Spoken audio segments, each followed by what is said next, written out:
Well, Tráthnóna mai a chairde agus bailm fáilte a chur romh go léir ag an chaint seo anocht ar stair na Gaeilge.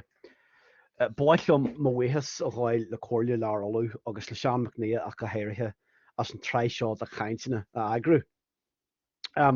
Mar dearm stair na Gaeilge is teideal don chaint, agus tá sé ar intin agam cinneal fárbhreathnú leathan agus rint a dhéanú agus rint sample í thuirt ar na teangacha a lóriú go starúil in éireann agus a dimmar tionchair ar an Gaeilge agus in dhé sin is stoilm ar an bhéarla. So, good evening everyone, and I would like to welcome you to this talk on Stair na Gaeilge. I would also like to thank Mid-Ulster Council and to Sean McNeil in particular for organising this series of talks.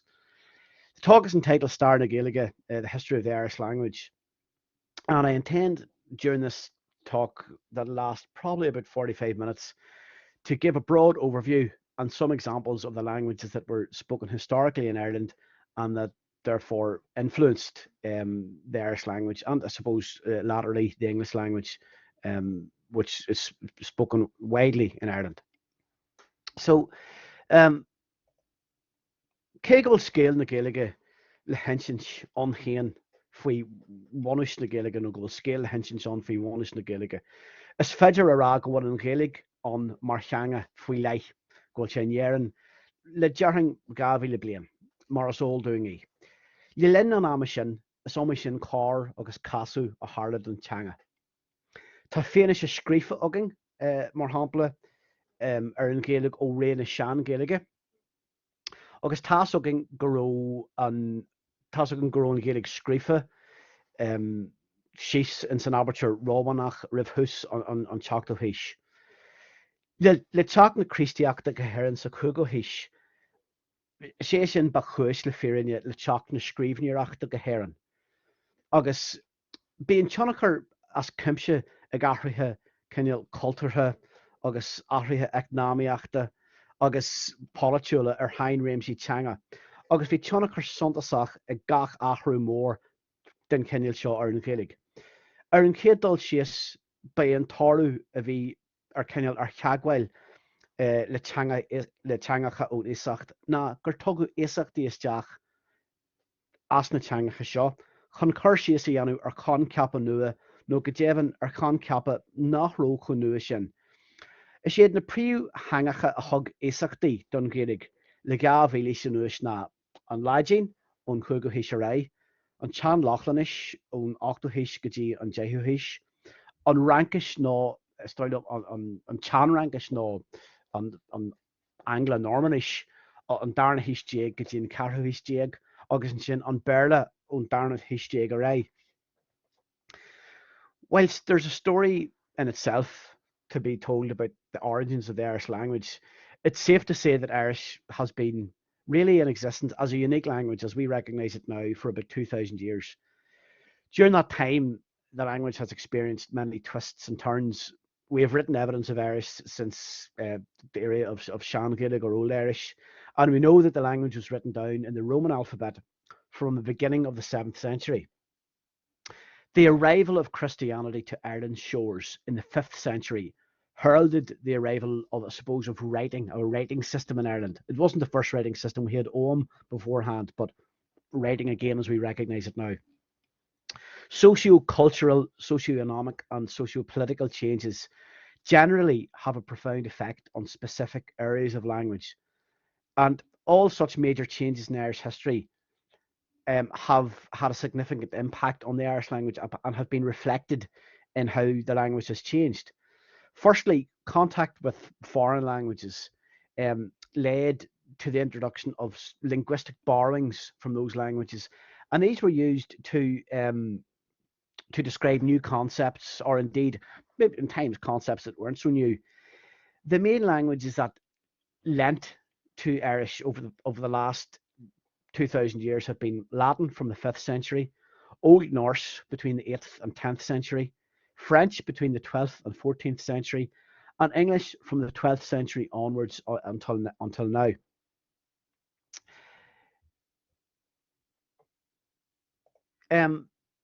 Le teacht na Christiachta tugadh éasachtaí ón Láidín isteach sa Gaeilge. Bhí go leor acu ó bhain le cuasaí léinn agus le cuasaí creidimh. Agus is éasachtaí iad a léironn nasc le go leor teangacha Eorpacha eile, go háirithe na teangacha romansacha do bhhainú na láideanne. Is fiú focail rá faoin acail romansach. Cluiseann go leor daoine an focail agus smaoineann siad mar ábhar a bhaine le cuasaí grá, ach a ní réire ascraíonn se ón acail roimh an áitin san Idail, agus sa chás sin teangacha a hagan ó bhain teanga na láideanne.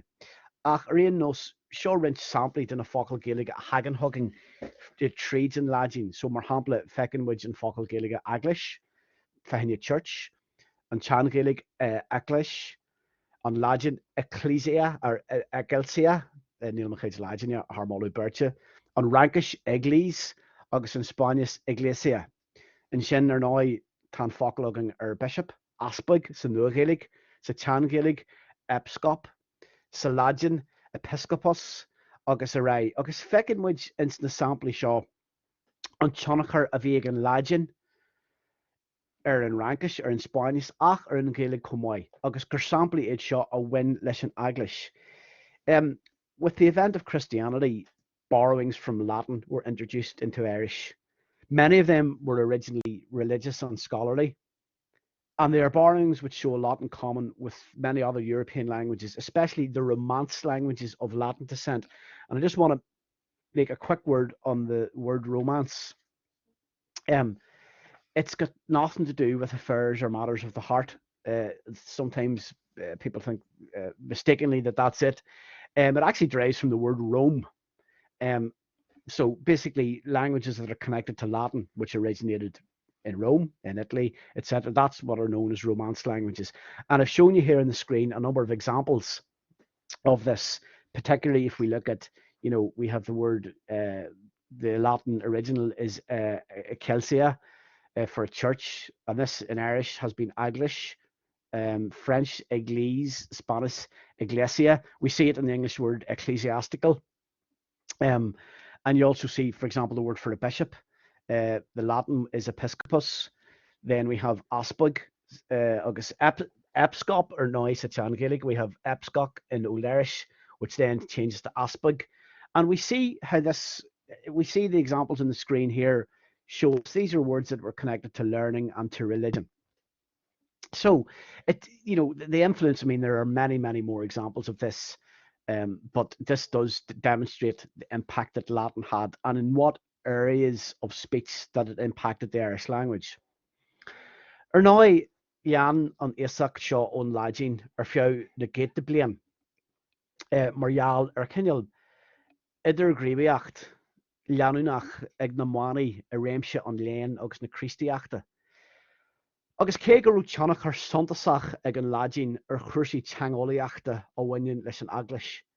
Beidir gur mó an tionchair bhí ag an teanlachlanais ar cheanga an gráphobal. Ó thus an níomhais a ré agus ar fiú beidir 200 bliain an dhé. Bhí tionchair suntasach ag na lachlaní ar éireann. An ainoin gur cineal mí chlú orthú mar crachadóirí is tradalaithe torthúla iad. Agus bhainigh siad an chuid is mó de chachracha éireannacha an léonniu, sin Baile Clia, Corcaigh, Limnach, Port Larige, agus go leor bailte eile timpeall an Chósta Hir, or Chósta Hir go leis go. Le haid tradala. Le linn na tréimhse seo tugadh éasachtaí isteach ón teanlachlanais, agus bhain go leor acu le cuirsaí tradala, le cuirsaí éisceoireachta agus seoltóireacht. Agus is dótha gur ón níos mó teagmhaile ag an grá Gaeilge, ag grá bhainte na hÉirinn agus ag an teanga leis na focail seo, beidir na teirmí aglasta. So, whilst this borrowing from Latin continued for a number of centuries due to constant interaction of monks in the sphere of learning, and particularly religious learning, the influence of Latin, indeed, in linguistic masters concerning the church is significant. But I feel that the influence of Old Norse on the language of everyday people may actually be more significant. From the beginning of the 9th century, for about 2 centuries after that, the Vikings held significant sway in Ireland and had particular influence in Ireland. Now, despite their infamy as plunderers and raiders, etc., they were also prolific traders. And it was the Vikings that established most of today's Irish cities, Dublin, Cork, Limerick, Waterford, and many other towns around the East Coast. But these were set up for trading purposes. So during this period, Old Norse borrowings were introduced. Many of these related to trade, fishing, and sailing. And the everyday Irish probably had more contact with these words than ecclesiastical terms. And a few examples here for you. So, for example, the English word anchor. Chan Gaeilge Old Irish was acra, comes into New Irish as ankara. But if we look at the old Viking word or the Old Norse word in Lochlanish, akari, and then we look at the Danwarigish, which is Danish, modern Danish, anchor, Solanish, modern Swedish, ankara, we see how the languages have interacted and how the words are still in existence. If you jump down to the word, for example, for a cod, the fish, Old Irish was trosk, modern Irish is still trosk. Lochlanish, that symbol there is kind of torsker, and then Danish, torsk, Swedish, torsk. So we see again how the languages, as I said, how they have mixed together and created this, how they have influenced the Irish language.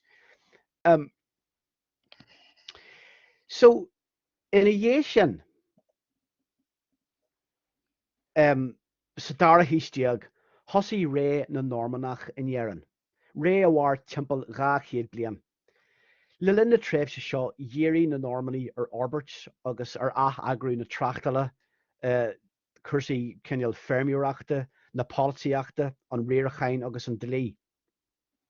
Vi Kenyal vi Frankish Anglo-Normanach, Al Lorch, Igna Hushle, Agus Hogsid Lost Sidery, Agus Sherbishi, Agus Servonti, agus is berla a bhí acu siúd, so bhí hanig an dátheangach isteach mar dearm rud a dag gro dátheanga ónéasacht ag immert tionchair ar an Gaeilge ag an am chéine.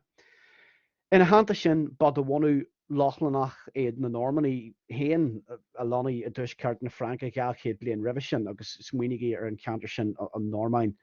Rud a dag gro tionchair Lachlanach ar an ranca se lórsid Caberby. Tugad go leor isachtaí isteach ón Chan Rankish agus nó an Anglo-Normanish isteach sa Gaeilge agus clúdi siad cursaí dlí agus réirechain, cursaí altíreachta agus cursaí tógala, cursaí cogaíochta agus cursaí míleata, cursaí fashion agus bia, a rééis cursaí a bhain an Aglis, agus gréithe cultúrtha agus sóisialta eile.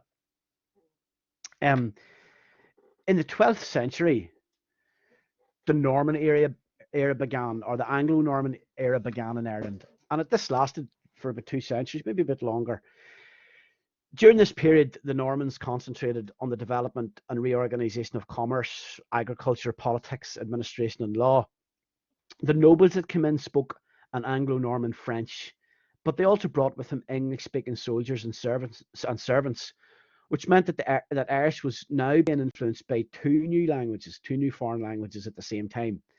And that was Anglo-Norman, Old French, and the English that was developing at the time as well. But they were very closely connected.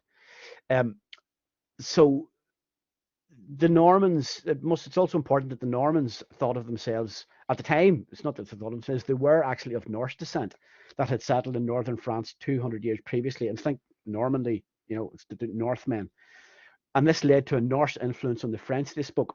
So the influence of Norse hadn't completely gone. But many French borrowings were introduced into Irish through Anglo-Norman. They covered because society was beginning to change, and they were starting to bring new sort of influences, cultural influences, and these covered law and administration, architecture and construction, building, warfare and the military, fashion and food, the church and other cultural and social aspects. And again, you see here examples from Old French or Anglo-Norman, whatever you want to call it. And there are things like the word for nation. So we have Old French nation, we have Gaeilge nation, and then you have the Lochlanish, which is the Norse nation, and the Latin which all shows you that they're very, very similar. If take the word chamber, for example, a word that we take for granted now for a room. But again, as I say, architecture, buildings were changing. The concept of a separate room within a dwelling was quite alien to people who lived in sort of single room dwellings. But the idea of there being a separate room, so we see, for example, chambre, which is both the Old French and the New French, which is chambre in Irish and camer in Norse and camera in Latin. So we see how new cultures bring new concepts, give a word, and the word changes, over the years because of dialect or the country that it's in. But essentially, it's the same word, and it just shows you how languages are so richly mixed. But Anglo-Normanish, cinil teanga na ddíornaí talún canasacha ar fiú ga chéad bliain ar a leid tar éis onrú na bliana 1969. Frankish a bhí cinil ag na réalóirí sasanacha an sin. Agus faoin ceathrú híos déag áfach bhí an Gaeilge sealmhaithe nó ar eolas ag fórmhór na Normanach. Cahéirithe éagsúla a bhí lonnaithe taobh muid in na Bailte Móra, taobh muid an fáil. Lóir siad Gaeilge agus Frankish. Dal an scéal mar cinil de rubbelbug ar an scéal seo. Is minic a lóiríonn muid faoin cinil Gorta nó an drochchéal a lár a níhuis déag mar cinil mar achtóir Mór a bhain le math na Gaeilge.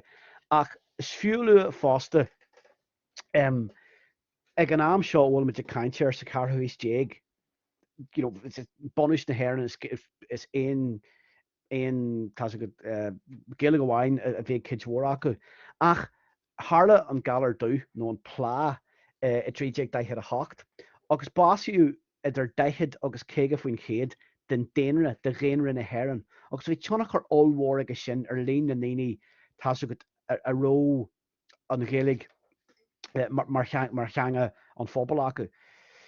So Anglo-Norman was the language of the sovereign landlords for at least 200 years after the invasion of 1169. The English rulers themselves were French speakers. But by the 14th century, most Normans, especially those located outside the large towns, had acquired the Irish language and spoke both Irish and French. And just as a slight aside, we often talk about the famine of the mid-1800s, and don't like using the word famine, the Great Hunger, because there was no shortage of food, as having a huge factor in the decline of Irish.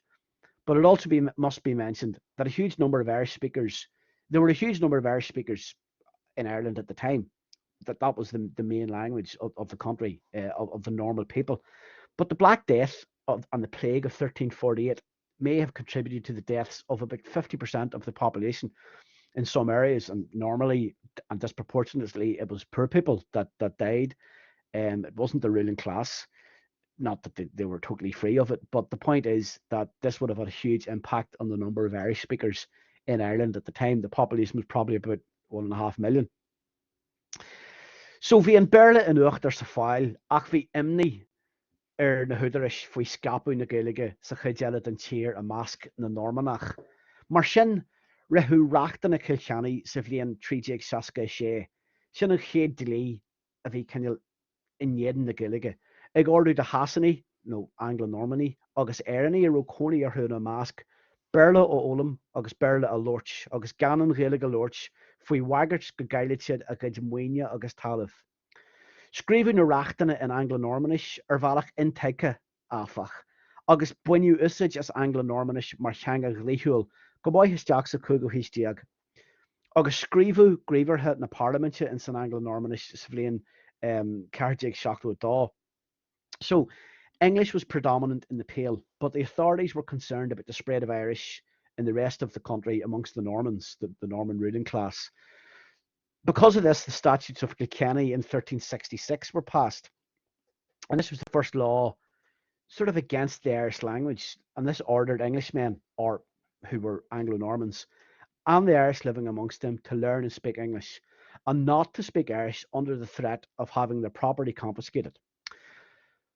These statutes were actually written in Anglo-Norman in an intelligible manner, and Anglo-Norman was used as a legal language well into the 15th century.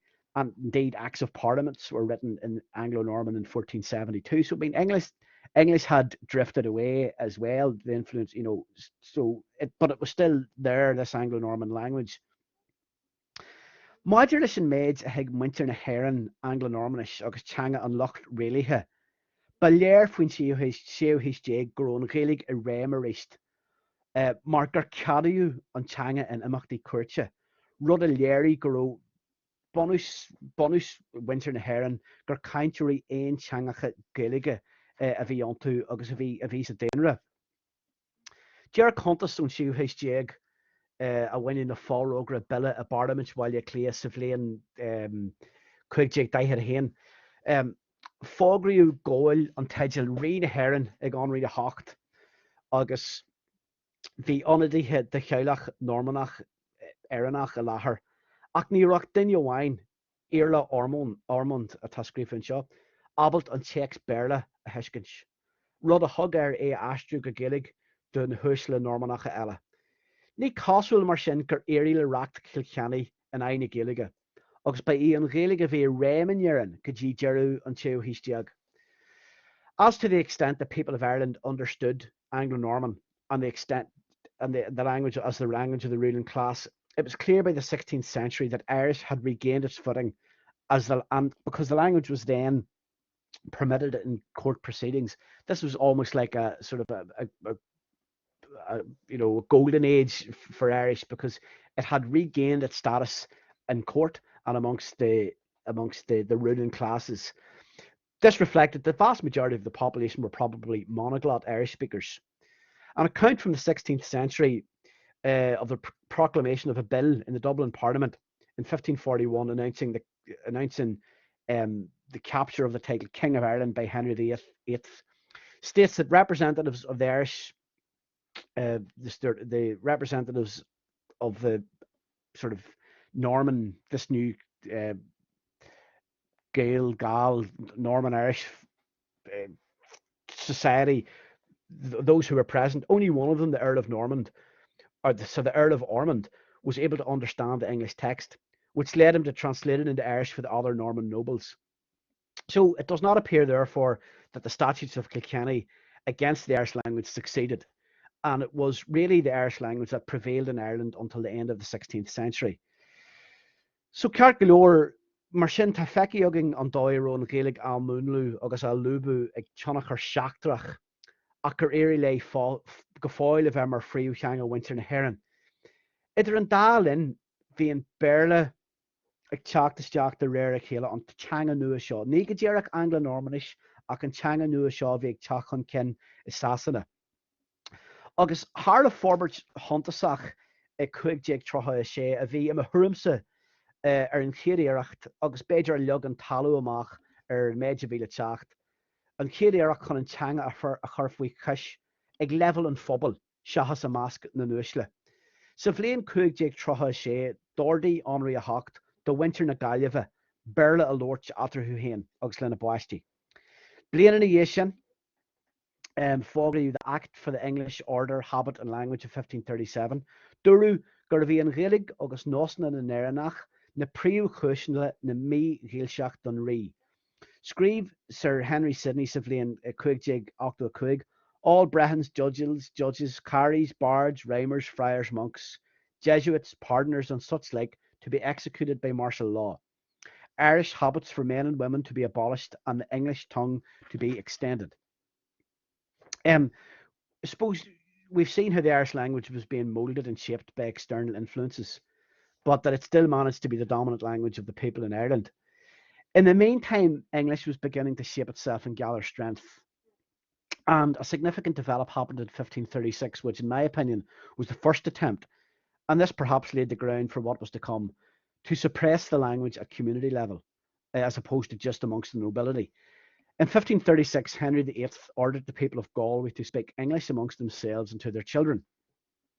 A year later, the Act for the English Order, Habit and Language of 1537 ordered that the Irish language and the habits of the Irish were the main reasons, stated that these were the main reasons for disloyalty to the king. Sir Henry Sidney wrote in 1585, all Brehons, the judges, who were really significant because they represented not only the political class and the political setup that the English order was trying to remove, but they represented the Irish language. They represented Gaelic culture. So all brehons, judges, carries, bards, rhymers, friars, monks, Jesuits, pardoners, nuns, and such like, to be executed by martial law. Irish habits for men and women to be abolished, and the English tongue to be extended. So sa séo agus sa seacht histiag, hog rialtas na Bretagne faoi chraith Plandalacha, as a danig cinneal cagastú tailse ó hÉirinn talún agus únirí talún éannacha. Corú tús le Plandalacha faoi réimse anraí a hácht, bin le plandail leise agus uvailí. Plandaíú cid bhór de chuig a lein in sna chuig achtóidí, agus tógu an chuidir mó de hailse tísin in éannach nó na ngéil a guig olú, iní imacht na néirlaí sa bhléon séide agus a seacht.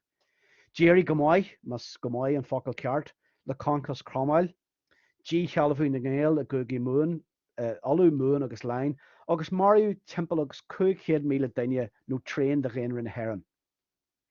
Iné gur bulú de Shakabichi in séide nó has a héin, hí cinneal ghlacu níos mó tailte.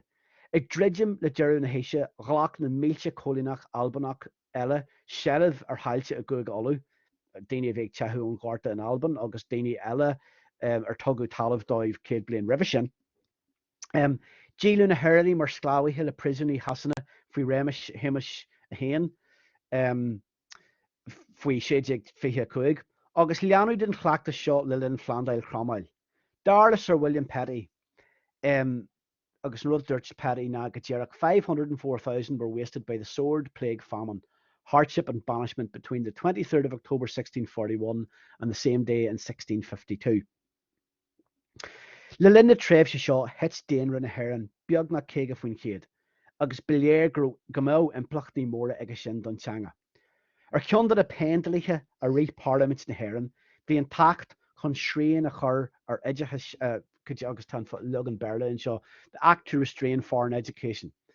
One reason many of the natives of this kingdom continue to be ignorant to the principles of true religion and strangers to scriptures, and of their neglecting to conform themselves to the laws and statutes of this realm, and of their not using English habit and language. I rihan ama mar bheith ag dúil leis is ón bhéarla a hána kids ward in a focail éagsúla le linn na tréimhse seo. Agus is minic go bhhaithim go an focail éagsúla goil sé aisteach ní hana agus éad eilir éagsúla ar fé támal agus éad thuirtearás fanan sé sa teanga. So in the 16th and 17th centuries, the English government embarked on a series of plantations which resulted in the confiscation of lands from Irish landlords and landowners. Plantations had begun under the reign of Henry VIII with the plantations of Leis and Offaly in 1556. Much of Munster was planted in the 1580s, and most of the lands of the Irish chiefs in Ulster were taken over after the flight of the Earls in 1607. The Cromwellian Conquest, which was between 1649 and 53, the dispossession of the Gaels in Ulster, Munster and Leinster, was largely accomplished and killed about 500,000 people, or a third of the population in Ireland. After the defeat of the Jacobites in 1691, more lands were seized. And again, even after the plantation of Ulster, several thousand more Scottish colonists took possession of lands in the province of Ulster. They were fleeing a famine in Scotland. The Irish were sold as slaves to English captives under James I by 1625. And this practice continued during the Cromwellian plantation. And I've read what Sir William Petty said about people being wasted to the sword.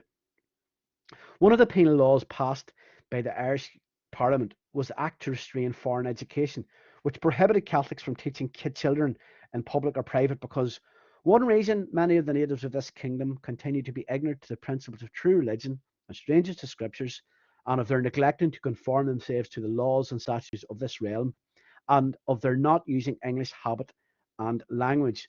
And again, during this time, as one would expect, many loanwords came from English during this period. I often find the word loanword strange. It's not as if they're going to be given back. But just as was the case with the Viking influence on the language of the people, A lot of the words that came from English are associated with sort of clothing, apparel, eating and drinking, household goods, commerce, and daily life. So you see, for example, meal, belle, lodging, lodging, slave, sclawi, apothecary, pottiger, and you see how these came in through Old English, and how these words have remained in the language. Okay, just go back to this a wee second. So, Kegro tus Corhala Math na Gaeilge mar cheangan na Nini. Ní in a rare gaji on Shockto his jig, a hossi Lewis Geru or Vath na Gaeilge mar cheanga on Phobal. Ní mór ra mar a bhí fewn na gate blian revision, go má tionchair tobasteach ag an policy de ein grá chun an teanga a winch de greithe éirithe den saoil. Chur on Administration of Justice Language Act Ireland, Coscar usid teanga ar bé seachas berla an imachtaí cuairte in dhearan, agus tá féim ag an dlí sin go fáil. Whilst the decline of the Irish language as language of the people had begun, it really wasn't until the 18th century that the acceleration of decline of Irish as a community language began. It has to be said, and as would be the case for centuries to come, that this very deliberate policy of removing the language from certain aspects of life would have a devastating effect. The Administration of Justice Language Act of 1737 forbade the use of any language except English in court proceedings in Ireland, and this law actually still applies. It's the last remaining penal law, and it's used to restrict or to ban the use of Irish in court. Irihanama. Hui cursi acnamiachta, politiachta, agus dali Gamora vaim or in Dainra, Gahari her na dini bachta, agus bachainturi Gaeilge aid and Kidges Mo. Harla Gorta Gaeilge in Sanagel his jig, agus Gahari has a Hediat the new his jig. Savlain shock jig daihid marhampla, Kailu tree jig than Fuin Kid than Dainra, who in a milcha er America, agus wog na milcha elegagina Kahracha. Bas a níl hís déag afach a harla an published smó agus an scrispa war ar an Gaeilge. Tar éis an acris war nó an drachchéil. Níor an ach leath de lín na caintrí Gaeilge in dhearan, mar het cenneil published an Gorta go príomhach ar an phobal a bhí bacht. As an 2 bhilliún duine a thuí ar éirí nó atá caiilte cenneil ón déanairibh in 8 Dearthing Gawur ar a leid leachid acu bheas do war acris nó galar, agus rinn an chid eile éireacht dollar America, chid acu nar win cionscríbe amach riú. Hoshi go leor den Dainra a bhí fáice ag iompú ar an bhearla mar achhain America. Claachtas leanna rai fiú san í thuhís. Chomáile sin bevinnic a déag tíirní talún níos mó airgid de ibrithe a rúberla acu. Mar jalar tionchair na blandalacha agus an sin an drachchéil, bhí éirsmuoin na gaintúirí Gaeilge ina gcónaí a bócaí scartha ó na chéile. Faoin bhléon 8 ní ró na cantar gCeilteachta congraachta chéile níos mó. Bhí spásanna physicúla atarthú. Bhí 3 mhór chúis eile seachas an Gorta le dlús a chur le tiontú teanga san níomh hísteag.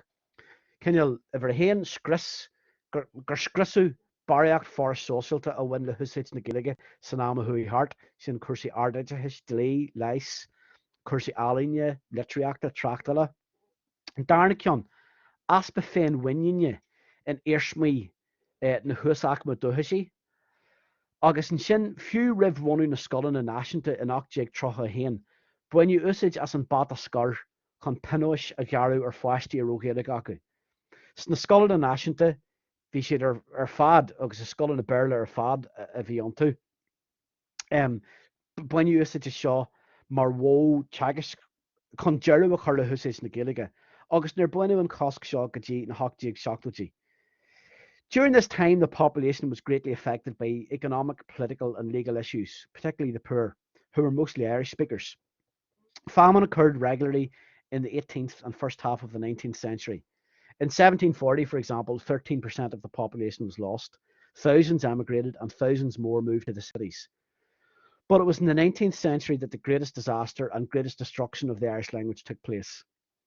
After the Great Hunger, or the Famine again as it's erroneously called, only half of the numbers of Irish speakers remained in Ireland, as the disaster of this really impacted mainly the poor Irish-speaking community. Of the 2 million people that are missing from the 1851 census, at least half of those died of starvation or disease, and the remainder sought to emigrate, many of whom who never made their destination or reached it. Many of the remaining population began to turn to English as a resource for probable emigration, and this practice continued into the 20th century. Also, English or Anglo-Irish landlords often paid more for workers who could speak English rather than non-English speakers. Due to the impact of the plantations then of the Great Hunger, the remnants of Irish speakers lived in pockets separated from each other. By 1850, gCeilteach areas were no longer bordering each other. There were 3 other major causes besides the Great Hunger of the acceleration of this language shift in the 18th century. One, there was the destruction of many of the social institutions associated with the youth of Irish in the past. That was higher education, law, medicine, art, literature, commerce. 2, there was a lack of self-confidence in the remnants of the indigenous upper class. We think of, for example, Daniel O'Connell, who said that he would witness without a say the decline of the Irish language. And even before the establishment of the national schools, the bata scar, which was the tally stick used to punish children who spoke Irish, was there. In the national schools, these were all in English, and the practice amongst teachers and their main habit was to eliminate the use of Irish language. And this didn't really change until the beginning of the revival period. Clúdi mé ceist abheoch an na Gaeilge sa cainte thug mé an teacht sa caite. Ach níor bhiste agus muide garc an tionchair a bhí ag tionchair a chéile generalta arganis rudbug tionchair na Gaeilge an bhearla. So I had mentioned last week, I suppose, the influence, how the Irish language revival changed, and it's not my intention to go back over that. But I would like to look as a sort of a conclusion about some of the remnants of Irish that we have in our English that we speak now. And again, I'm not suggesting that the Irish language has disappeared at all. It's probably in a more healthy state than it has been in a long time. But it's interesting to look at, what we call sort of Hiberno English. So Cromwellian, so sure rent sampling mar hampla at talking a tafaga on Gaeilge agus a hanagus jack nader has severla. So we have, for example, the word Gaelic clabber, which means muck, which we use now in Berlin and hÉirinn, in the English that we speak in Ireland, clabber. We have gansy for a jumper. We have people talk about stop your gCeilteach, sin garan to complain. The word gulpin, kesh, a Sally rod. I often think about the song Down by the Sally Gardens. It's got nothing to do with the name Sally. It's Salyog. Skitter. I think I've spelled that incorrectly. There should be skitter instead of suckter. But skitter, for a derogatory name for a child, actually comes from the Irish word skitter, which is the word for diarrhea. But it also means lumps of dried milk. Not a very pleasant image, but there you go. So we see how the Irish language has remained in the English that we speak. A chumaile sin ma arcamid ar rinsed in a structure. There are lots of examples of words that have remained in Irish, but if we look at the structures as well, the structures have remained. Ma glacamid le frasi mar seo, tá ma déarcha níos sin a dhéanamh a rá a ihe. That's the English, I am just after doing, saying, eating that. That's direct structural, directly answers the Irish language phrase. Being sé sa teacht táhairn na gach ihe. He bees in the pub every night. In English, we regularly hear people saying, oh, he does be doing that, or, sin go déarach an Gaeilge. That comes straight from the Irish language structure. Another one, that happened to me, and me eating my dinner.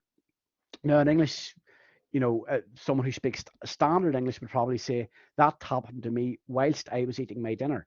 But the Irish language phrase, Harlish sin agus mé ag ihe ma gCeilteach, that happened, and me eating my dinner. It just directly answers the original Irish. And for example, Cá bhfuil sibh a gull, where are you going? We have this where are you's pair going, rather than where are you going, because that distinction doesn't happen in English, but you singular and you plural. It does in Irish. So we see how this influence, where we have to sort of reiterate and sort of make sure people understand what we mean. Ach a ristelle, níl ach sample bug den tionchair a bhí an Gaeilge an bhearla chomai. So, as I say, in addition to the above examples of vocabulary from Hiberno English, the structure of the English spoken in there has had a significant influence in the Irish language. The structure has been significantly influenced by the Irish language, and I've given you a number of examples there. We often see Irish English borrowing, which gives a lot of colour to the English that we speak. And I think it's something that we need to think about a lot more. An nasc sin a bhíon idir teangacha. Mar sin de tasogam gur clúdim a kids mór sa chaint seo anocht, agus le féirinne go jocaling caint faoi leiche dhéanú de gach gréide. Is fér a rá mar sin gohfuil Stair an special agus an sever ag buint leis an Gaeilge. Agus go léironn go leor den méid a bhí le rágam an dlún asc sin a bhharan idir teangacha agus an tionchair a imríonn siad ar a chéile. So gur míle mai agah agus bíú lá le pádraig saltmhar agah ar fad. Gur mai agah.